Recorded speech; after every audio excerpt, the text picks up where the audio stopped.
Okinawa Japan के 160 छोटे छोटे जज़ायर की टोकरी है। ये पैसिफिक ओशन में ताइवान और चीन के करीब लेकिन टोक्यो से 1700 किलोमीटर के फासले पर है। दुनिया में सबसे ज़्यादा सेहतमंद बुज़ुर्ग इन जज़ायर में आबाद हैं। बुज़ुर्ग 100 साल से ज़्यादा उम्र के हैं और ये इस बुढ़ापे में भी बाकायदा जॉगिंग करते हैं, साइकिल चलाते हैं और डांस करते हैं। जबकि जज़ायर के दोताई आबादी 70 साल से ऊपर है और ये लोग जवान समझे जाते हैं। ओकिनावा के बारे में कहा जाता है ज़िंदगी यहाँ पहुँचकर ठहर गई है, या ये वो सरज़मीन है जिसमें मौत दाखिल नहीं हो सकती।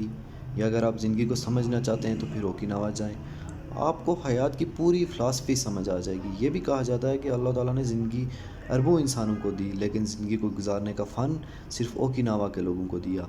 ये सेहतमंद लोग दहाइयों से रिसर्च का मौजू हैं। इन पर किताबें भी लिखी गई, फ़िल्में भी बनी, इनकी खुराक और रेसिपीज़ के कोर्सेज़ भी डिज़ाइन हुए और जापान के दर्जनों यूनिवर्सिटियों ने हज़ारों लोगों को ओकिनावा के लाइफस्टाइल की ट्रेनिंग भी दी। लेकिन इन लोगों का भेद ही रहा।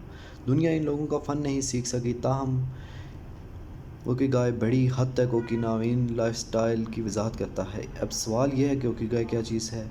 यह ज़िंदगी गुजारने का एक कदीम जापानी मॉडल है। जापानी ज़बान में ओकी का मतलब ज़िंदगी और गाय का मानी औकात में कीमत या वैल्यू होती है। ये दोनों लफ्ज़ मिलें तो इनका मतलब ज़िंदगी की वजह बन जाता है। ओकिगाई के एक्सपर्ट अमली ज़िंदगी को 4 दायरों में तकसीम करते हैं। ये चारों दायरे एक दूसरे के साथ जुड़कर आगे बढ़ते हैं।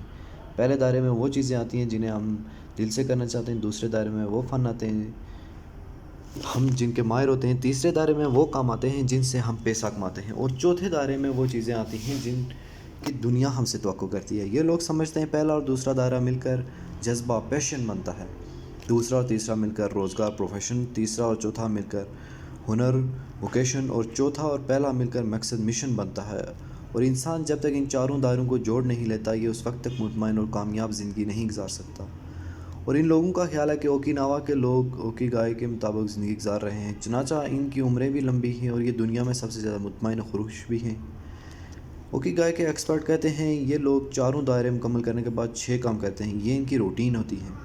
ये रूटीन इंतकाल तक इनकी ज़िंदगी का हिस्सा रहती है और ये 6 काम इस वक्त की रिसर्च के मुताबिक कामयाब, मुतमईन और खुश ज़िंदगी गुजारने का शानदार तरीक़ाकार है। ओकिनावा के लोगों की पहली फ़िलासफ़ी अपने आप को आहिस्ता कर लें और लम्हा मौजूद में ज़िंदा रहें है। Slow down and be present. ये समझते हैं mobile phone, internet, bullet train 200 kilometre फ़ी घंटा की रफ्तार से दौड़ती गाड़ियाँ और ज़रूरत से ज़्यादा इल्म इंसान के सुकून, इत्मीनान और खुशी को निगल रहा है। चनाचा इंसान को अपने आप को आहिस्ता कर लेना चाहिए। आप दुनिया के साथ दौड़ ना लगाएं। ये दौड़ आपको थकावट और बीमारी के सिवा कुछ नहीं देगी। आप जहाँ हैं और जो हैं वो आप रहें।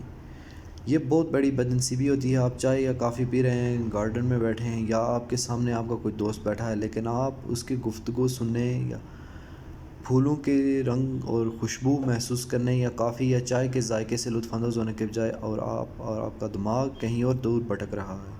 आप माजी में चले गए, या आप मुस्तकबिल के अंदेशों में गोते खा रहे हैं, या फिर आप मोबाइल फ़ोन के ज़रिए दूर बैठे लोगों के साथ राब्ते में हैं। ये सूरत हाल इंसान की क़ुव्वत मुदाफ़त को कमज़ोर कर देती है। चनाचा आप कोशिश करें, आप गैर ज़रूरी तो दौड़ में ना पड़ें। ये दौड़ आपको कहीं का नहीं छोड़ेगी। ओकिनावा के लोगों का दूसरा मामूल फ़ितरत के साथ ताल्लुक़ है। ये नेचर से रिकनेक्ट करते हैं।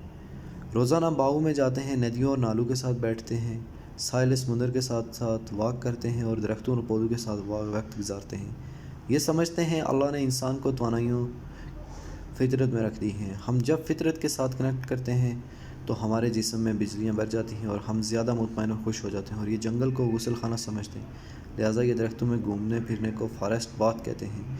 ये रोज़ाना ज़मीन पर नंगे पाँव ज़रूर फिरते हैं। ये कहते हैं घास पर नंगे पाँव चलने से इंसान को तवानाई मिलती है।